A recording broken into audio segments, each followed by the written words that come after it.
The man convicted of more murders than any serial killer in American history. The country's most prolific serial killer. Serial killer. Serial killer. A suspected serial killer wanted in connection with a series of murders here in Los Angeles has been captured. Never, Jeffrey! Jeffrey! I hate you! From the mysterious calling card of a tube sock to targeting young girls and leaving their remains buried in a forest, some of the world's most brutal serial killers have managed to stay hidden from the spotlight. These killers operated in hidden areas, which gave them every chance to carry out the most gruesome acts, all while evading the authorities. So, let's dive into two of the most evil serial killers whom you've probably never heard of. A series of the most brutal unsolved murders happened in 1985 in remote areas near Mineral, Washington, located in Lewis and Pierce County. And with each new killing, things just kept getting progressively more disturbing. It began on August 10, 1985, when a couple set out from their Tacoma, Washington home for a weekend camping trip at Tule Lake in Pierce County. The couple, 27-year-old Stephen Harkins and his girlfriend, 42-year-old Ruth Cooper, were just headed out to have a good time. But when Monday rolled around, they didn't show up for work, and their families grew concerned and reported them missing. 4 days later, on August 14th, hikers who were exploring Pierce County stumbled upon Stephen Harkins' lifeless body, still inside his sleeping bag.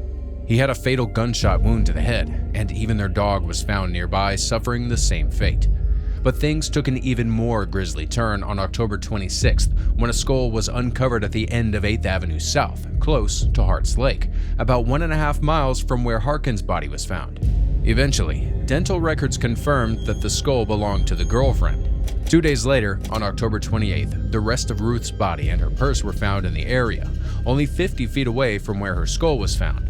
Adding to the horror, a tube sock had been tied around her neck, which confirmed the ugly truth. The autopsy revealed that Ruth's death was due to homicidal violence, the facts later confirming a gunshot wound to the abdomen as the cause. However, this case was just the beginning. It soon turned out that this evasive killer had a type, and he was specifically targeting couples. On December 12, 1985, 36-year-old Mike Reimer and his 21-year-old girlfriend Diana Robertson and their 2-year-old daughter left their Tacoma home with a plan to hunt for a Christmas tree. Mike also worked as an animal trapper, so he was planning to check a few of his local traps. For them, it was just a typical day of errands and an adventure with the family. But soon, things would take an eerie turn. Later that evening, customers at a Kmart about 30 miles away in Spanaway found their 2-year-old, Crystal, standing outside of the store all by herself. She was in shock. And when asked where her mother was, Crystal claimed that she was in the trees.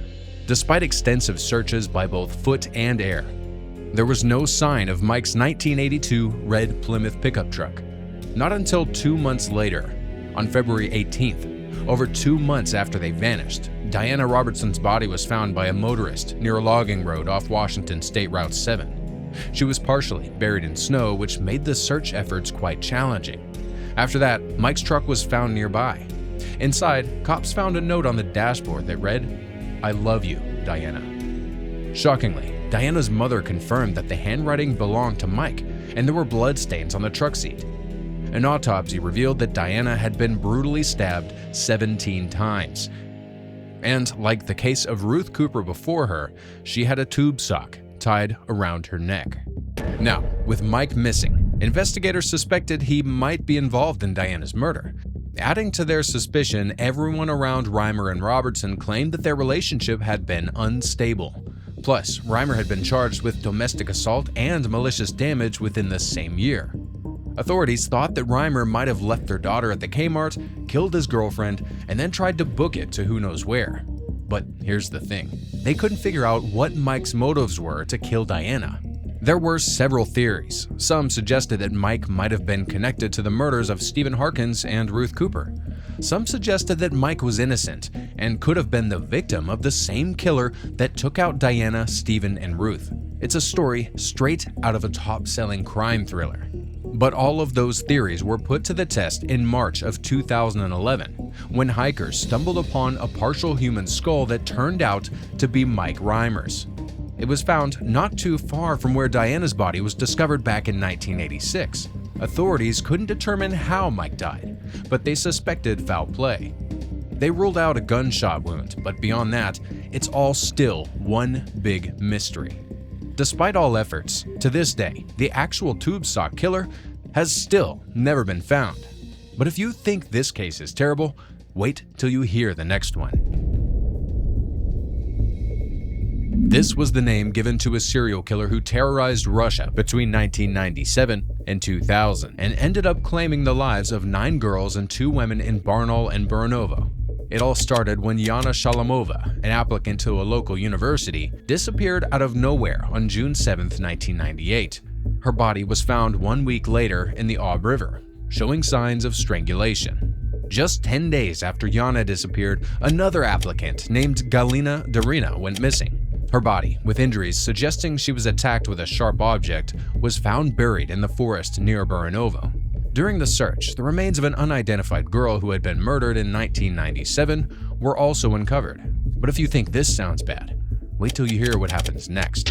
Things escalated in the summer of 1999 when 2 more university applicants disappeared, and one of them, Svetlana Operina, had been found dead in the Baranovo forest.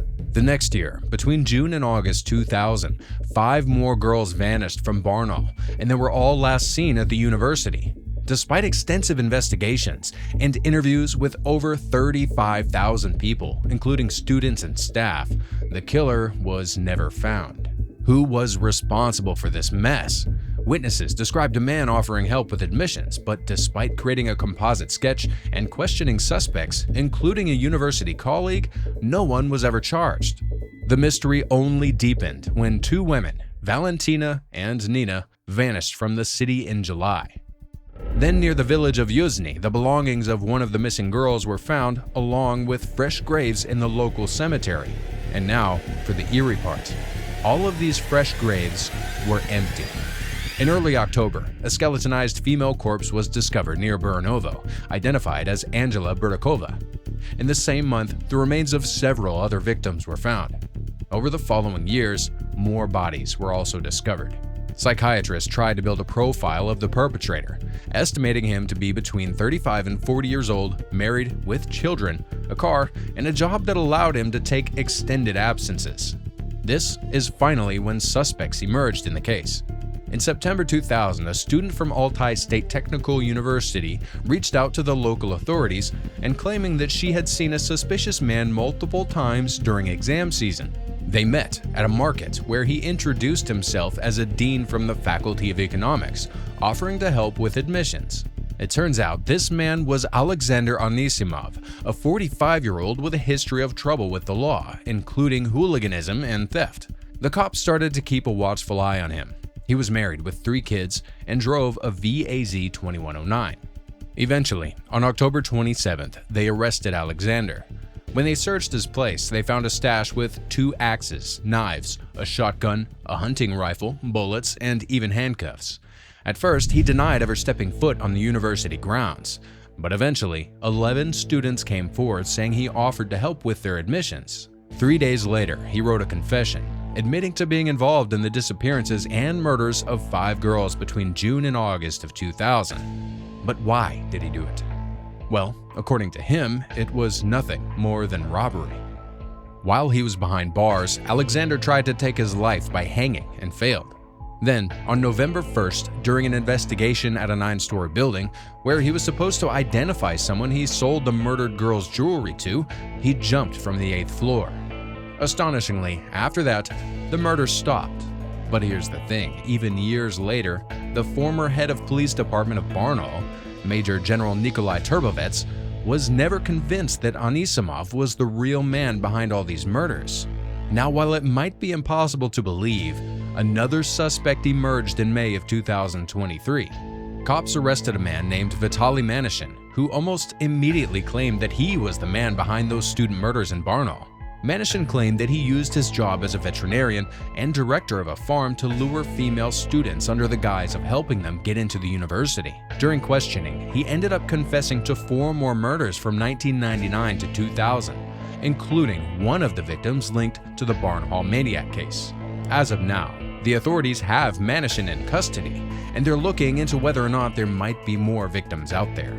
But officially, neither of these suspects has been charged, and considering the new emergence of a similar pattern of murders, the culprit responsible for the Barnaul murders may still be out there. And before you go, stop on my channel and check out one of my other videos. We put a lot of time and energy into these and you won't be disappointed. We have everything from Nikola Tesla's mysterious inventions and conspiracies, to the Ninja Turtles origins and history in video games, to the OceanGate scandal, to the existence of aliens in space and nuclear isomers, and even the WWE. Come on, just stop by and check out a video. Thanks for watching. Before you go, remember to slash that subscribe button like Wolverine's claws into a Deadpool meat suit. Thanks for watching, and we'll see you in the next one.